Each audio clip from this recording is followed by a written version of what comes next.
Hey y'all, I'm in the kitchen today and I promised someone back in March that I would make a video eventually after I had harvested sticky weed or Velcro weed, whatever y'all call it where you're from, and I would show you how I make Cleaver's tea, which is what the tea is called once you have dried the sticky weed. So I'm going to show you guys how I do it. There's a couple of ways to do it. If you didn't see that video and you don't know what I'm talking about, I will reference that at the end of this video or somewhere around here, and you can see what I'm talking about where sticky weed is concerned. Most teas are made up of blends. A lot of them are, let's take this Tazo tea for example. It's a blend of black oolong, green tea, and hints of peach. So I like to mix my teas. Now I didn't actually do a video on once I have dried the sticky weed and ground it up, or used my mortar and pestle to get it, a little finer than just a stick with a bunch of weeds on it. But I will show you how I'm going to do the mint that I grew and dried, and I'm going to add to the sticky weed or Cleaver's weed, whatever you want to call it. So let me show you how that's done. Okay, well y'all don't tar and feather me, but I'm one of those people that does not drink coffee. I drink tea. So what I'm doing here is I'm stripping the dried mint leaves off of the stem, because we don't want the stem, we just want the leaves. And this is hung in my office because that's where I do everything right now. You can kind of crumble it.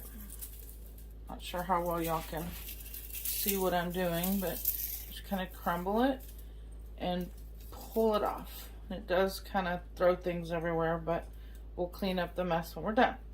Alright, so that I have stripped it. I even labeled it because I was drying some other stuff, so I labeled it mint. That's how I know what is what, how I know this isn't sage or something else, because I do dry several different things. Now you can do this in here. I have a little bit left, hold on.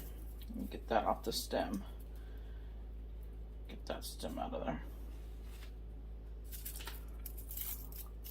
Remember, you just want the leaves of whatever it is you have dried. Okay, so I have a mortar and pestle, which is what I'm going to put these in. I could also put these in my Ninja if I wanted to. And then you just start to crush the leaves. Smells like mint. See what's happening?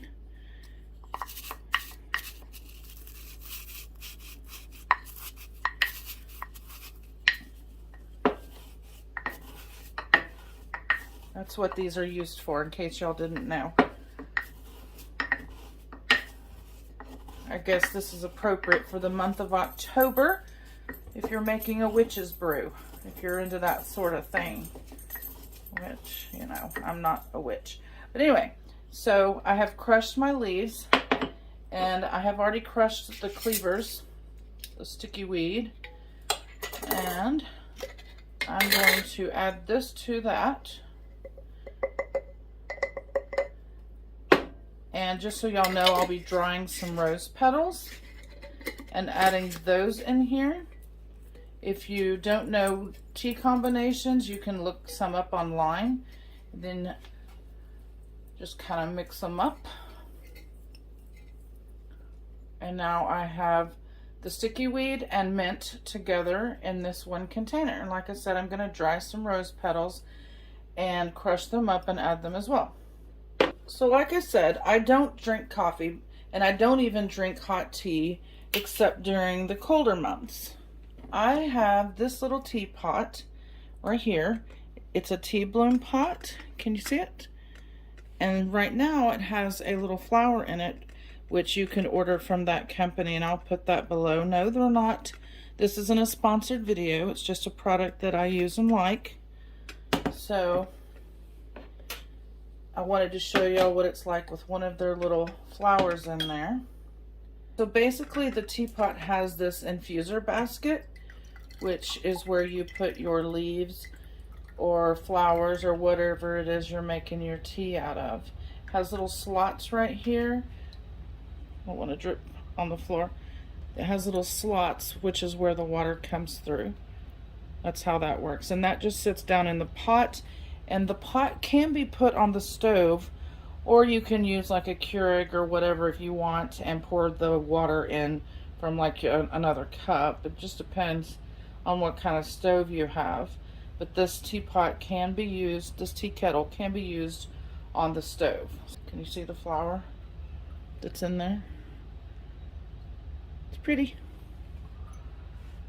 So anyway, so then you would just pour your tea out of there. And I like to use a local honey to sweeten my tea.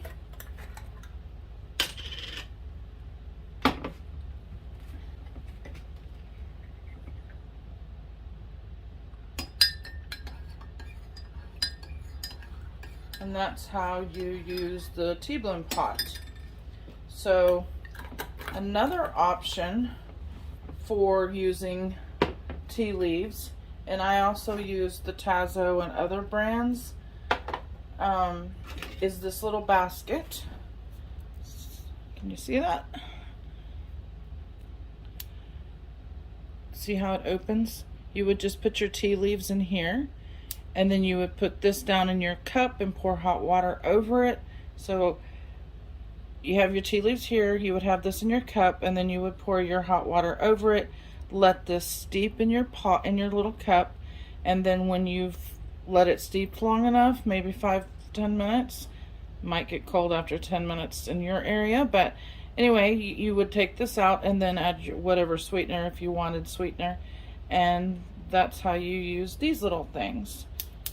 So got two different options there for you for using your dried cleavers and mint tea.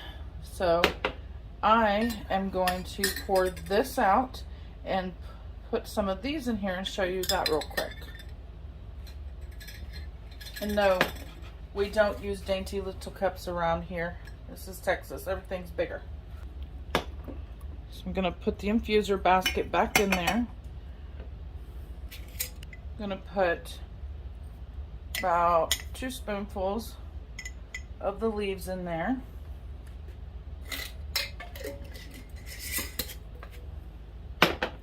Then I'm going to start adding my hot water and just kind of pour it through the tea. And I used that from my Keurig because I didn't want to turn the stove off and have it start steaming everywhere while I'm trying to make a video. So just put as much water as you want. You do need to cover the leaves.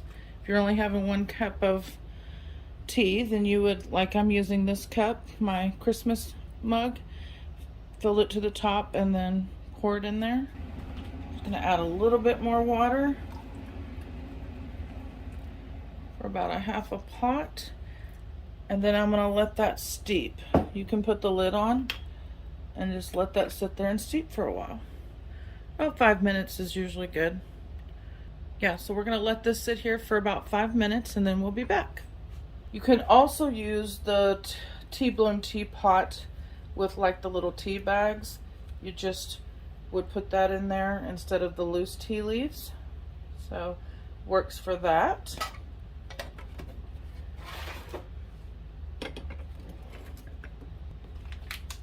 These are how the little flowers come to you if you want to order the tea bloom flower teas.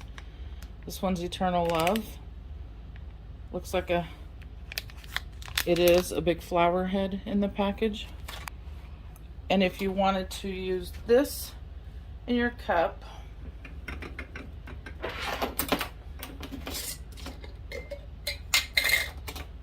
just take it and you can actually just grab as much leaves as you want.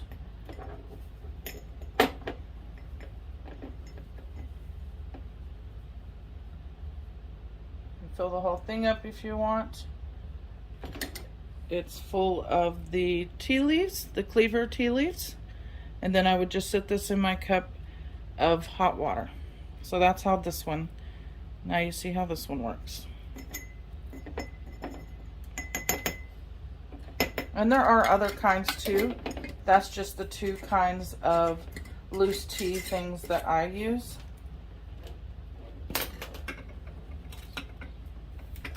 All right, and now that it has sat here long enough, going to take the diffuser out. I'll let that drain. The leaves will just go into my compost bin. And then you just pour your tea.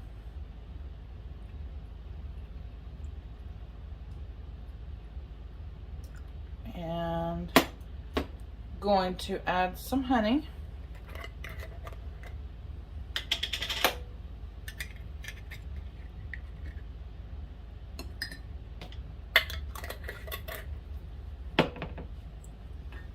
And there are lots of vitamins and minerals in these teas that we make.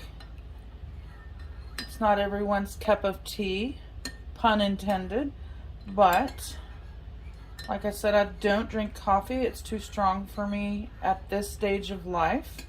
So I get a nice cup of tea in cold weather.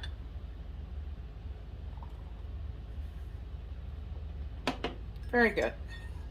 The mint just adds that extra that you need to it. You can drink the Cleaver's tea by itself. I just like to mix my teas and like to have a little bit of mint in there. I'm not the biggest fan of the flower teas, even though I think they look cool in the container, but they, to me, they're a little too perfumer. They're a little too, I don't know, like perfume to me. I love everything rose and flowers, but I only drink the flower teas every now and then, so. So there you go. In my Christmas cup in October. So that's how you make Cleaver's tea, or actually you could do that with any tea leaves. Thank you guys for watching, and if you haven't already, please subscribe.